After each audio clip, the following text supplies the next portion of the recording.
Hello, good morning. आपण nervous system हा chapter सुरू केलेला आहे, कंट्रोल अँड कोऑर्डिनेशन. आता त्यामध्ये आपण गेल्या लेक्चरमध्ये basic types of nerve cells आणि न्यूरॉनचं स्ट्रक्चर हे गोष्टी आपण त्यामध्ये पाहिल्या होत्या. आता आपण त्याचं थोडंसं पुढे जाऊयात. नर्वस सिस्टीम ही कशी तयार होते, न्यूरॉन्स हे कसे एकमेकांशी फ्यूज झालेले असतात आणि त्याच्यामुळे एक नेटवर्क तयार होतं, ते आपल्याला यामध्ये बघायचं आहे. आणि नर्व इम्पल्सचं ट्रान्समिशन कशा प्रकारे होतं ते आपण आजच्या लेक्चरमध्ये शिकणार आहोत. आपण गेल्या वेळी जसं न्यूरॉनचं स्ट्रक्चर पाहिलं होतं ते एकदा शॉर्टमध्ये रिवाईज करूयात. हे न्यूरॉन आहे, इथपर्यंत हा न्यूरॉन आहे. न्यूरॉनमध्ये हा सायटॉन, त्याला येणारे डेंड्राइट्स त्याला सेन्सरी सप्लाय देतात. हा सायटॉन आहे. सायटॉनमध्ये न्यूक्लियस आणि बाजूला जे डॉट डॉट दिसत आहेत ते आहेत निसल्स ग्रॅन्युल्स असं त्याचं नाव आहे. त्या निसल्स ग्रॅन्युल्समध्ये न्यूरो ट्रान्समीटर्स तयार होतात. For example acetylcholine. हा पुढे जो पार्ट आहे हा दिस इज ॲक्झॉन. या ॲक्झॉनमध्ये नर्वचा सायटोप्लाझम, त्यालाच न्यूरोप्लाझम असं म्हणतात, तो पुढे जातो. पण निसल्स ग्रॅन्युल्स त्याच्यामध्ये पुढे जात नाहीत. आणि ॲट द एंड तो जो न्यूरॉन आहे त्याचं बायफ्रिकेशन होतं मोस्ट ऑफ द टाइम्स, किंवा कधी कधी त्याला सिंगलच एक्सटेन्शन असतं. हे जे एक्सटेन्शन आहे या एक्सटेन्शनला म्हणतात सायनॅप्टिक एंड नॉब. ओके. आणि पुढे गेल्याच्या नंतर तो दुसऱ्या एका न्यूरॉनला किंवा नर्व सेलला सप्लाय देतो आणि त्यांच्यामध्ये एक जंक्शन असतं किंवा कनेक्शन असतं, त्याला आपण म्हणतो सायनॅप्स. हा जो इथला पार्ट आहे हा, ह्याला आपण झूम करून ही डायग्राम बघतो आहोत. सो दिस इज झूम्ड आउट आणि त्याच्यापासून हे स्ट्रक्चर आपल्याला दिसते. तो व्हॉट इज दिस स्ट्रक्चर ज्याला आपण सायनॅप्स म्हणतो, what is that? Synapse is the junction between two nerve cells and it is very important for transmission of nerve impulse from one neuron to the next neuron. आणि त्यामुळेच आपल्याला brain आणि nervous सिस्टीमची activity ही होताना दिसते. That is because of the synapse. सायनॅप्सचे 3 distinct parts आहेत. Number 1, presynaptic neuron. Pre म्हणजे आधीचा, सायनॅप्टिक म्हणजे सायनॅप्सच्या आधीचा न्यूरॉन म्हणजे हा. पोस्ट सायनॅप्टिक न्यूरॉन म्हणजे सायनॅप्सच्या नंतरचा न्यूरॉन. आणि सायनॅप्टिक क्लेफ्ट म्हणजे गॅप. ओके. सो या ठिकाणी आपल्याला हे 3 स्ट्रक्चर्स दिसत आहेत. आधी आपण प्री सायनॅप्टिक न्यूरॉन बघूयात. प्री सायनॅप्टिक न्यूरॉनमध्ये हा ॲक्झॉन आलाय वरून, हा ॲक्झॉन वरून आला आणि त्याच्यानंतर खाली तिथे त्याचं एक्सटेन्शन आहे. त्याप्रमाणे हा सायनॅप्टिक नॉब इथे तयार झालेला आहे. ह्याला सायनॅप्टिक एंड नॉब असं सुद्धा म्हणतात. हा इथे असा एक्सपांड झालेला आहे. हा एक्सपांड का आहे? कारण ह्याच्या आतमध्ये वेगवेगळ्या सायनॅप्टिक व्हेसिकल्स आहेत. व्हेसिकल्स म्हणजे काय? Pouch which contains something. ह्या पाउचच्या आतमध्ये, सायनॅप्टिक व्हेसिकलच्या आतमध्ये असतो न्यूरो ट्रान्समीटर. न्यूरो ट्रान्समीटर वेगवेगळ्या प्रकारचे असतात. एक्साइटेटरी न्यूरो ट्रान्समीटर किंवा सप्रेसर न्यूरो ट्रान्समीटर. ते न्यूरो ट्रान्समीटर जे आहे ते 2 मोस्ट कॉमन आहेत. ते म्हणजे ॲसेटाइल कोलिन आणि ॲड्रिनालिन. ते न्यूरो ट्रान्समीटर त्याच्या आतमध्ये असतात. हे न्यूरो ट्रान्समीटर इथे कुठून आले? सायटॉनच्या सायटोप्लाझममध्ये जे निसल्स ग्रॅन्युल्स आहेत ते निसल्स ग्रॅन्युल्सनी ते न्यूरो ट्रान्समीटर तयार केले, ह्या ॲक्झॉनमधून पुढे पाठवले आणि त्या ॲक्झॉनमधून हे न्यूरो ट्रान्समीटर इथपर्यंत आली आणि त्याच्यापासून छोटे छोटे व्हेसिकल्स बनल्या आणि त्याच्या आतमध्ये हे न्यूरो ट्रान्समीटर स्टोअर केलेला आहे. आणि हा न्यूरो ट्रान्समीटर काय करेल? हा योग्य वेळ आल्याच्या नंतर म्हणजे स्टिम्युलस आल्याच्या नंतर तो व्हेसिकल जो आहे तो फुटेल आणि तो त्या न्यूरो ट्रान्समीटरला या ठिकाणी रिलीज करून देईल. ओके. मध्ये आहे सायनॅप्टिक क्लेफ्ट. सायनॅप्टिक क्लेफ्ट जी आहे साधारणतः 20 to 30 नॅनोमीटर एवढा त्याचा डिस्टन्स असतं, इथून ते इथपर्यंत असं हे जे डिस्टन्स आहे ते एवढं असतं. या सायनेप्टिक क्लेफ्टमध्ये हे डिस्टन्स आहे, तर मग ट्रान्समिशन कसं होणार? तर ज्या वेळेला हे सायनॅप्स आहे, सायनॅप्टिक व्हेसिकल आहे, ती ज्या वेळेस रिलीज होईल, त्याच्यातून ॲसिटाइल कोलिन किंवा ॲड्रेनालिन रिलीज होईल, तो ह्या गॅप पूर्णपणे भरून काढेल आणि पोस्ट सायनॅप्टिक न्यूरॉनच्या मेम्ब्रेनवरती इथे तुम्हाला रिसेप्टर्स दिसतात, त्यांचं नाव आहे न्यूरो ट्रान्समीटर चॅनल्स. ओके, आणि ते आहेत त्याचे रिसेप्टर्स. ओके, ह्या रिसेप्टरवरती तो ॲसिटाइल कोलिन किंवा ॲड्रेनालिन येईल आणि इथे तो त्याला रिसेप्टर्स त्याला रिसीव्ह करतील. रिसीव्ह केल्याच्या नंतर जो नर्व्ह इम्पल्स इकडून इकडे आला होता तोच इकडून पुढे जाईल आणि पुढे जाऊन तो त्याच्या योग्य ठिकाणी जाऊ शकतो. For example, this is a muscle. मग या मसलला इथून आलेला इम्पल्स ह्याच्याकडून ह्याने घेतला, ह्याच्याकडून तो पुढे गेला, ह्याने मसलला दिला. आता मसल काय करेल? तर ॲक्शन. ॲक्शन म्हणजे काय? कॉन्ट्रॅक्शन. ओके, अशा प्रकारे ह्या नर्व्ह इम्पल्सचं ट्रान्समिशन होतं. ते आपण डिटेलमध्ये स्टेप वाईज हे चॅप्टरमध्ये आता थोड्या वेळाने बघणारच आहोत. इथे तुम्हाला दिसतंय बघा, व्होल्टेज गेटेड कॅल्शियम चॅनल. आता हे काय असतं? नर्व्ह इम्पल्सला पुढे जाण्यासाठी व्हेसिकलमधून ॲसिटाइल कोलिन रिलीज होणं खूप महत्त्वाचं असतं, न्यूरो ट्रान्समीटर रिलीज होणं. आणि हे व्हेसिकल जे आहे इथे फ्यूज व्हावे लागतात. ते कसे होतील?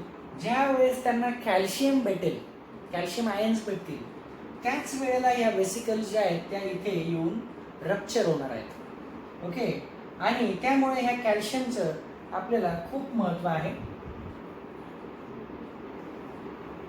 आता ते कॅल्शियम येऊन काय करतो? इथे कॅल्शियम आतमध्ये येतो, इथून कॅल्शियम आतमध्ये आलाय.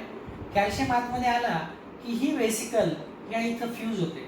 इथे बघा कसं होतं, ही व्हेसिकल इथे फुटते, हे इथे फुटतं आणि इथे असं एक गॅप तयार होतो आणि हे डॉट डॉट होऊन ॲसिटाइल कोलिन इकडे तिकडे रिलीज होते. बघा, इकडे इथे फुटलाय, रिलीज होतं, इथे पण फुटतं.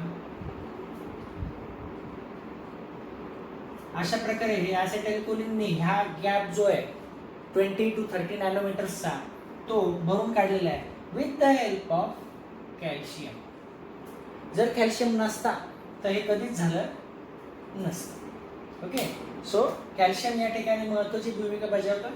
प्लस इथे गेल्याच्या नंतर हे जे चॅनल्स आहेत यांना हेल्प करण्यासाठी या ठिकाणी सोडियम आणि पोटॅशियम, सोडियम आणि पोटॅशियम हे दोन आयन्स या ठिकाणी कार्य करत आहेत. या ठिकाणी ते त्या न्यूरो ट्रान्समीटरला इकडून इकडे घेऊन जातात आणि ज्या वेळेला हे न्यूरो ट्रान्समीटर इकडून इकडे जातो त्यावेळेला ही नर्व जी आहे, हा एक्झॉन जो आहे तो ॲक्टिवेट होतो आणि त्याला आपण म्हणतो ॲक्शन पोटेन्शियल, आणि तोच आहे नर्व इम्पल्स. म्हणजे बघा, आता नर्व इम्पल्स इकडून इकडे आला, नर्व इम्पल्स आला, नर्व इम्पल्स आला की हे सायनॅप्टिक व्हेसिकल्स तयार होतात. नर्व इम्पल्स आल्याबरोबर कॅल्शियम आतमध्ये येतो, हे चॅनल्स जे ॲक्टिवेट होतात. व्होल्टेज गेटेड आहे, म्हणजे nerve impulse is a voltage, electricity. तो या व्होल्टेज गेटेड कॅल्शियम चॅनलला ॲक्टिवेट करतो. त्याच्यानंतर कॅल्शियम आतमध्ये येतो, कॅल्शियम त्या सायनॅप्टिक व्हेसिकल्सला ब्रेक करतो, इथे न्यूरो ट्रान्समीटर रिलीज होतो, तो त्याच्या पलीकडे त्याच्या रिसेप्टर्सकडे जातो, तिथे सोडियम पोटॅशियम चॅनल्स ॲक्टिवेट होतात आणि ह्या रिसेप्टर्समधून ॲसिटाइल कोलिन हा आतमध्ये येतो. आतमध्ये आल्याच्या नंतर इथे ॲक्शन पोटेन्शियल तयार होतो आणि नर्व इम्पल्स इकडून पुढे जाते. ओके, सो ही जी पूर्ण ॲक्टिव्हिटी आहे याला म्हणतात ट्रान्समिशन ऑफ नर्व इम्पल्स. ते आपण हे शॉर्टमध्ये पाहिलं, आपण ते डिटेल्स थोड्या वेळाने बघूयात. आता हा सायनॅप्स आहे, लक्षात घ्या. नर्व इम्पल्स ही दोन प्रकारे जाऊ शकते नर्वस सिस्टीममध्ये. Most common is chemical synapse. हा केमिकल सायनॅप्स इथे मध्ये गॅप आहे, ब्रिज आहे आणि त्या ब्रिजमध्ये हे केमिकल पडतंय आणि तो केमिकल हा गॅप भरून काढतो. म्हणून याला म्हणायचं केमिकल सायनॅप्स. कधी कधी इथे जो गॅप आहे 20 to 30 नॅनोमीटरचा नसतो, तर अगदी 3 to 4 नॅनोमीटरचा असतो आणि हे अगदी जवळजवळ असतं. त्यावेळेला न्यूरोट्रान्समीटरची आवश्यकता नसते आणि त्यावेळेला इलेक्ट्रिसिटी डायरेक्टली इकडून इकडे ट्रान्समिट होते. असं समजा की 2 वायर एकमेकांना जोडून टाकल्या, त्याच्यामध्ये कशाचीच आवश्यकता नाही आहे आणि that is known as electrical synapse. म्हणजेच सायनॅप्सचे 2 प्रकार पडले. Most common is chemical synapse which works with the help of release of neurotransmitter in the synaptic cleft. दुसरा आहे electrical synapse where there is very less, almost 3 to 4 nanometer of synaptic cleft and electricity or electrical nerve impulse is transmitted directly from presynaptic neuron to the postsynaptic neuron. तो फरक लक्षात आला. हा chemical synapse, दुसरा electrical synapse. Fast कोणता असेल तुम्हाला काय वाटतं? फास्ट कोणता असेल? केमिकल सायनॅप्स आहे ज्याच्यामध्ये गॅप मोठा आहे, न्यूरोट्रान्समीटर रिलीज होण्यासाठी कॅल्शियमची आवश्यकता आहे. आणि दुसरं आहे इलेक्ट्रिकल सायनॅप्स ज्या ठिकाणी कॅल्शियम नको आहे, फक्त इलेक्ट्रिसिटी येणार आणि इकडून इकडे ट्रान्समिट होणार, गॅप सुद्धा छोटा आहे. Obviously electrical synapse is faster, कारण त्या ठिकाणी एवढ्या सगळ्या गडबडीची आवश्यकता नाही आहे. कॅल्शियम येणार नाही, कॅल्शियम येणार मग व्हेसिकलला रिलीज करणार, मग न्यूरोट्रान्समिटर येणार, त्याला रिलीज करणार, तो ॲक्सेप्ट करणार, मग पुढे जाणार. This is a time consuming process. So ज्या ठिकाणी केमिकल सायनॅप्स आहे त्या ठिकाणी किंचितसा डिले असतो, त्याला म्हणतात synaptic delay. Synaptic delay and that is because of the chemical synapse. Electrical synapse do not have synaptic delay. Button दाबलं लाईट चालू, that is electrical synapse. Okay. आणि ज्या ठिकाणी ॲक्शनला किंचित डिले होतो, तो डिले किती असतो? मिली सेकंड्समध्ये असतो. 0.3 to 0.4 milliseconds only. Okay, and that is because of the chemical synapse. Okay. आता आपण बघूयात the characteristics of the nerve or nervous tissue. Okay, आता बघूयात properties of nerve fibers. Nerve fibers. Number 1 is excitability. Excitability or irritability म्हणजे काय? It is the ability of nerve fiber to receive a stimulus or sensation. Okay.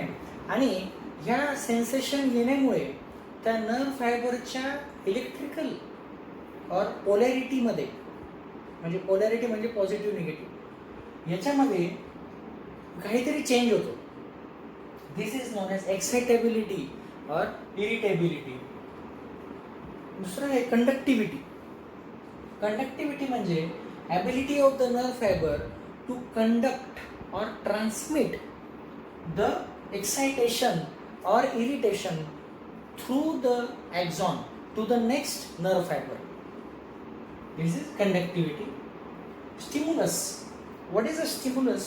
Stimulus is any sensation which leads to the excitation of the nerve fiber.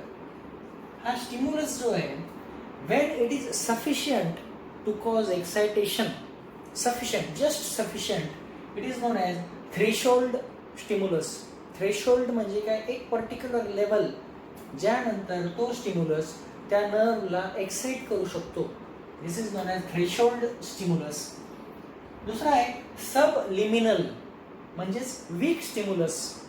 तो एवढा छोटा आहे की त्याच्यामुळे त्या ठिकाणी त्या नर्वला सेन्सेशन पोहोचू शकत नाही आहेत किंवा त्या नर्वमध्ये एक्साइटेशन होऊ शकत नाही आहे, त्याला म्हणायचं वीक स्टिम्युलस. आणि सुप्रालिमिनल और स्ट्रॉंग स्टिम्युलस हा या थ्रेशोल्डपेक्षा जास्त मोठा आहे. म्हणजे तुम्हाला असं टच केल्याच्या नंतर तुम्हाला टच जाणवतोय, दिस इज थ्रेशोल्ड स्टिम्युलस. आणि जोरात दाबलं तरी पण टच जाणवतोय.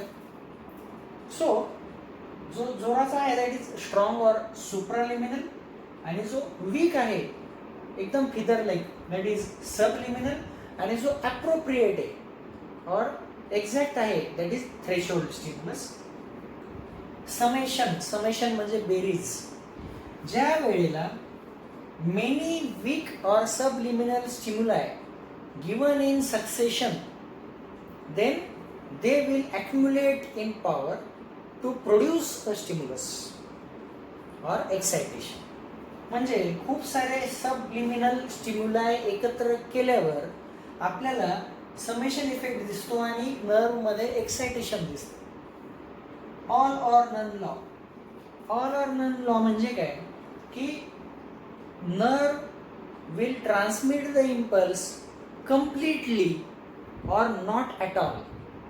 थोडंसंच नर्व ट्रान्समिशन केलं असं चालत नाही. Nerve impulse will be transmitted completely or not at all.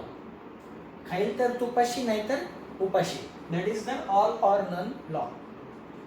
रिफ्रॅक्टरी period.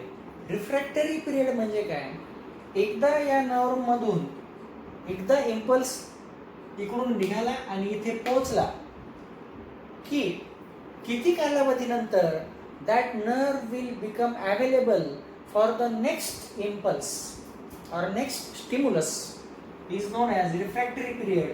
प्रत्येक नर्वचा साधारणतः 1 millisecond is the refractory period.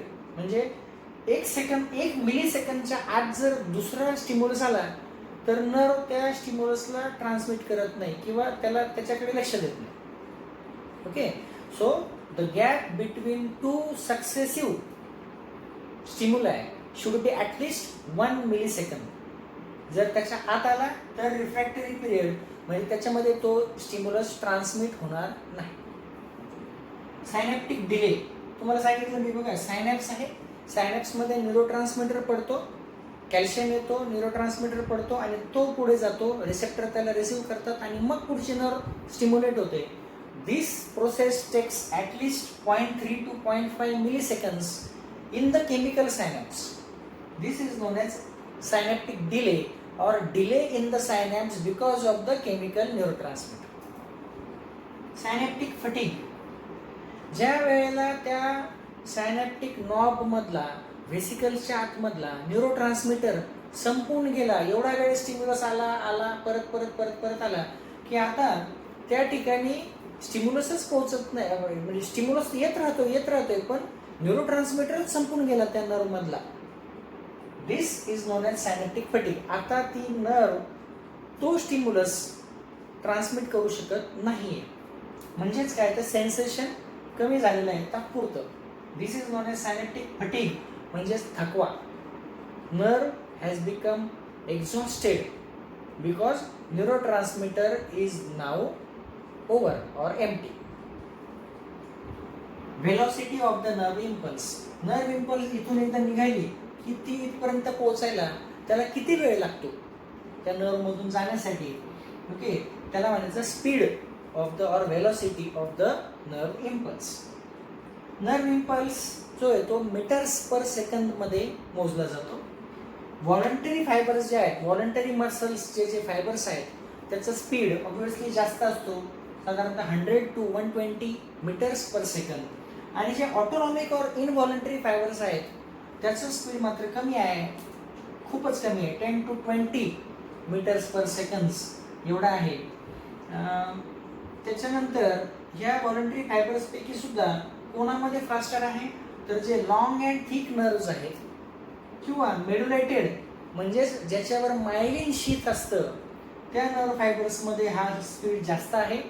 आणि नॉन मायलिनेटेडमध्ये ह्याचा स्पीड जो आहे तो ह्याच्यापेक्षा साधारणतः 50 पटीने कमी होतो. सो मायलिनेटेड नर्व फायबर्स म्हणजेच medullated nerve fibres have a speed of nerve impulse speed of 50 times higher than the non-myelinated or non-medulated nerve fibers.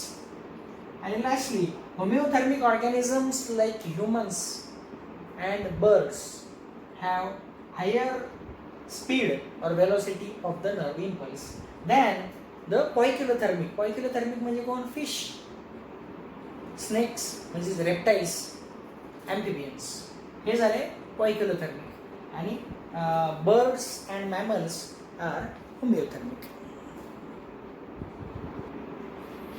Okay, तर आपण बघूयात आता की नर्व इम्पल्सचं ट्रान्समिशन हे कशा प्रकारे होतं. What is a nerve impulse? Nerve impulse is a bioelectrical or electrochemical stimulus which passes through the nerve fiber.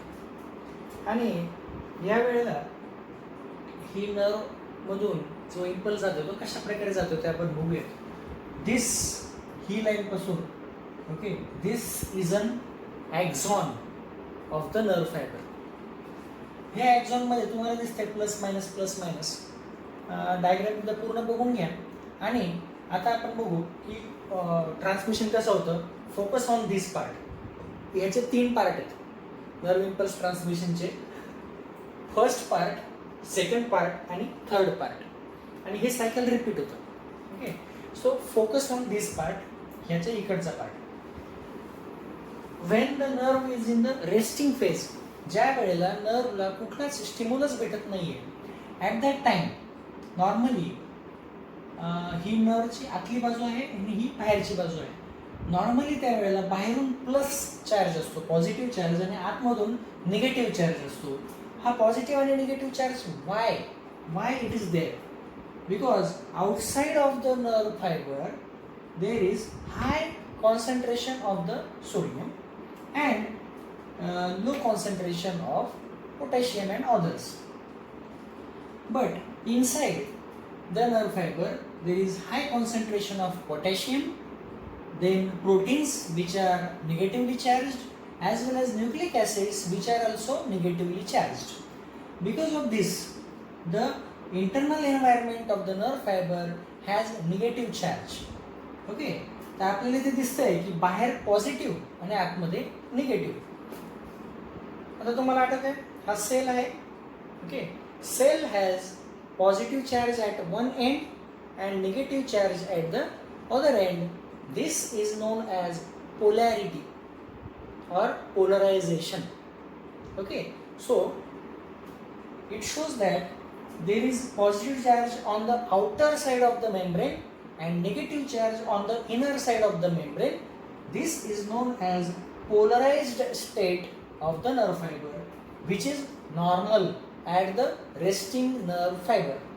Okay आणि हा जो डिफरन्स आहे आउटर आणि इनर मेम्ब्रेन मधला, this creates a negative potential. This is known as resting membrane potential which is -70 millivolts. Okay so this is the resting membrane of the nerve fibre.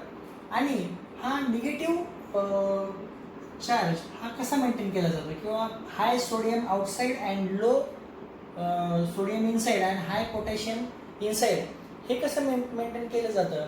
तर त्या ठिकाणी एक सोडियम पोटॅशियम एक्सचेंज पंप असतो. तो काय करतो की तो सोडियमला बाहेर काढतो आणि पोटॅशियमला आत घेतो. मग सोडियमला बाहेर काढतो तर जास्त सोडियम बाहेर काढतो. It pushes out 3 sodiums and takes in only 2 potassium. Therefore, there is higher positive charge on the outside and lower positive charge on the inside. Okay. मग त्याच्यामुळे बघा हा सोडियम पोटॅशियम पंप काय करतोय, it pushes out 3 sodiums outside. Therefore, there is high sodium at the outer membrane and it pushes in 2 potassiums inside, but it is countered by high number of proteins and high number of nucleic acids inside. Therefore, there is negative charge on the inside. This leads to polarized state of the nerve fiber, which has the potential of -70 millivolts. आता second part बघूयात आपण. आता काय झालेलं आहे, एक stimulus आलेला आहे and this stimulus has disturbed the normal polarized state. ह्या डिस्टर्बन्समुळे काय होतं की त्या ठिकाणी 2 प्रकारचे चॅनल्स असतात, सोडियम चॅनल्स व्होल्टेज गेटेड आणि व्होल्टेज गेटेड पोटॅशियम चॅनल्स. त्यावेळेला डिस्टर्बन्समुळे स्टिम्युलसमुळे हे सोडियम चॅनल्स ॲक्टिवेट होतात आणि त्यांची परमिएबिलिटी वाढते आणि त्याच्यामुळं there is influx, rapid influx म्हणजे ingoing influx of the sodium ions. Inside the membrane. म्हणजे बघा बाहेरचे पॉझिटिव्ह सोडियम आयन्स आता आतमध्ये येत आहेत, पटपट येत आहेत. त्यावेळेला potassium channel is not working, only sodium channel is working. Okay, त्यामुळे काय होतं, आतमध्ये खूप सारे सोडियम चॅनल्स येतात. So the polarity is now रिव्हर्स्ड. जो बाहेरचा पॉझिटिव्ह होता तो सोडियममुळे होता, ते सोडियम निघून गेले आतमध्ये, म्हणून तो झाला निगेटिव्ह. आतमध्ये निगेटिव्ह होता, आता सोडियम आयन्स आल्यामुळे आतमधून झाले positive. So positive on the inner side and negative on the outer side. This is reverse of the polarisation. Therefore it is known as depolarisation. म्हणजे पोलरायझेशन आता उलट झालेलं आहे किंवा कॅन्सल झालेलं आहे. And this leads to a potential of +30 millivolts. -70 वरून +30 millivolts आलेला आहे. So it is a gain of around 100 millivolts because of rapid influx of the sodium ions, because of the stimulus. Okay, this is known as the action potential. Action, कारण हा nerve fibre मधून जेव्हा impulse जाणार आहे तेव्हा पुढे जाऊन काहीतरी ऍक्शन होणार आहे. This is resting, this is action potential of +30 millivolts and this is known as depolarisation. Okay, पुढे काय होणार आहे, ज्या वेळेला जोपर्यंत हे +30 मिलीव्होल्ट्स अचीव होत नाहीये तोपर्यंत इन्फ्लक्स ऑफ सोडियम हे चालूच राहणार आहे. एकदा का हा +30 मिलीव्होल्ट्स अचीव झाला की सोडियम चॅनल हळूहळू बंद होऊन जातील आणि पोटॅशियम चॅनल्स ऍक्टिव्हेट होतात. पोटॅशियम चॅनल्स ऍक्टिव्हेट झाले की आतला पोटॅशियम बाहेर जातो, सोडियम यायचं बंद होतं, पोटॅशियम बाहेर जायचं चालू होतं. अशा प्रकारे आतली पॉझिटिव्हिटी ही कमी कमी होत जाते आणि त्याच्यानंतर एक वेळ अशी येते की परत एकदा sodium potassium exchange pump activate होतो. तो it pushes out 3 sodium ions and takes in only 2 potassium ions. आणि अशा प्रकारे परत एकदा ती नॉर्मल स्टेज, सुरुवातीची नॉर्मल स्टेज परत एकदा अचीव होते. Once more. Therefore it is known as repolarisation. Polarisation आलंय पण परत एकदा आलंय. मगाशी होतच, मध्ये डी झालं होतं, आता परत री झालेलं आहे. परत एकदा we have achieved resting membrane potential of -70 millivolts आणि now this is a normal state once again. Therefore it is known as repolarisation. आणि या ठिकाणी बघा, आता इथे परत एकदा स्टिम्युलस येणार. स्टिम्युलस आले की परत एकदा सोडियम आयन्स येतील, परत एकदा डिपोलरायझेशन होणार. So the direction of the nerve impulse is from this side, the polarise state, to the depolarised state. हे झालं कुठल्याही नॉर्मल नर्वमध्ये. ज्या वेळेला नर्वमध्ये मायलिन शीथ असतं, मायलिन शीथ असतं that is secreted by the what, Schwann cells in the peripheral nervous system. Schwann cells आल्यामुळे त्या नर्वमध्ये श्वान सेल त्यांच्यामध्ये गॅप असतो, त्या गॅपला म्हणतात नोड ऑफ रॅनव्हियर. ओके, आणि ते मध्ये ती सेल आहे, मायलिन शीथ आहे, त्यामुळे ऍक्शन पोटेन्शियल असा नाही जात, तो डायरेक्टली इथे नोडवरून नोडवर असा जम्प करत जातो. आणि त्याच्यामुळं ते जम्पिंग करून जेव्हा आपण जातो, आपण चालत जातो आणि जम्प करत जातो, तर आपण कधी फास्ट पोहोचणार? आपण जर जम्प करत गेलो तर आपण फास्ट पोहोचणार. सो ज्या नर्व्समध्ये मायलिन शीथ आहे त्यांना मेड्युलेटेड नर्व फायबर्स म्हणतात.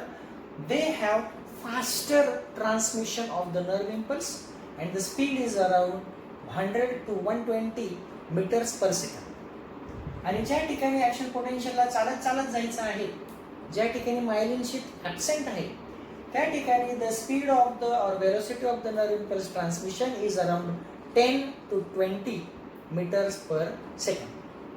सो अशा प्रकारे आपण पाहिलेलं आहे की नर्व इम्पल्स ट्रान्समिशन हे कशा प्रकारे होतं. आणि आपण हे एका चार्टच्या द्वारे सुद्धा बघू, जो आपल्या बुकमध्ये दिलेला आहे. तो आपण एकदम शॉर्टमध्ये तिथे बघूयात. मला लिहायचा कंटाळा आला आहे म्हणून मी तुम्हाला डायरेक्टली चार्टच दाखवत येतो. हे बघा, application of the stimulus on a resting nerve stimulus आला की permeability of the membrane changes and it becomes more permeable to sodium. Sodium आला की सोडियम आतमध्ये येतो. ECF म्हणजे एक्स्ट्रा सेल्युलर फ्लुइड, नर्वच्या बाहेरचं. नंतर number of positive ions inside axon increases, आतमध्ये पॉझिटिव्ह वाढले. Membrane potential changes from -70 to +30 millivolts and this change in the membrane potential is called action potential. Since the polarity has been reversed, okay, त्याला म्हणायचं depolarisation. त्याच्यानंतर परत एकदा repolarisation होत होतं. At the peak of action potential +30 millivolts the sodium channels close and potassium gates open. The membrane becomes more permeable to potassium. त्याच्यामुळे potassium ions बाहेर निघून जातात आणि the inside of the membrane becomes less and less positive and becomes negative once again. This is known as repolarisation. Axoplasm inside becomes charged respectively. Okay, so हे अशा प्रकारे आपल्याला लक्षात येतं आहे की ते नर्व इम्पल्सचं ट्रान्समिशन कशा प्रकारे होत आहे. Okay, thank you.